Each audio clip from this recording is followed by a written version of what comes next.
രാജ്യത്തിന്റെ സന്തുലിതമായ വിദേശ നയത്തിനുള്ള അംഗീകാരമാണ് അംഗത്വമെന്നായിരുന്നു തെരഞ്ഞെടുക്കപ്പെട്ട ശേഷം സൗദിയുടെ ആദ്യ പ്രതികരണം.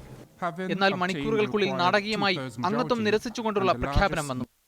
സൗദി പ്രസ് ഏജൻസിക്ക് നൽകിയ പ്രസ്താവനയിലൂടെ വിദേശകാര്യ മന്ത്രാലയമാണ് അംഗത്വം നിരസിക്കുന്നതായി അറിയിച്ചത്. രക്ഷാസമിതിക്കെതിരെ രൂക്ഷ വിമർശമാണ് പ്രസ്താവനയിലുള്ളത്. സിറിയയിൽ സ്വന്തം പൗരന്മാരെ ബോംബിട്ടും വിഷവാതകം ശ്വസിപ്പിച്ചും കൊന്നൊടുക്കുന്ന ഭരണകൂടത്തെ താഴെയിറക്കാൻ രക്ഷാസമിതിക്ക് കഴിഞ്ഞില്ല.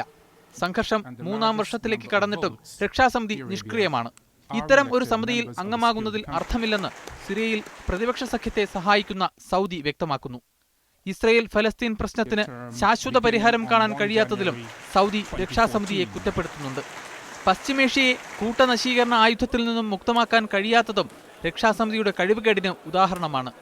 ആഭ്യന്തര സംഘർഷങ്ങളിലും നിരായുധീകരണത്തിലും സമിതിയുടേത് ഇരട്ടത്താപ്പാണെന്നും സൗദി തുറന്നടിക്കുന്നു. അമേരിക്കയുമായി ഉറ്റചങ്ങാത്തമുള്ള സൗദിയുടെ നിലപാട് ലോകത്തെ അത്ഭുതപ്പെടുത്തി.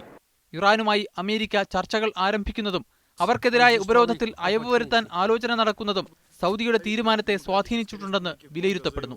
ഇതാദ്യമായാണ് സൗദി അറേബ്യ രക്ഷാസമിതിയിൽ താൽക്കാലിക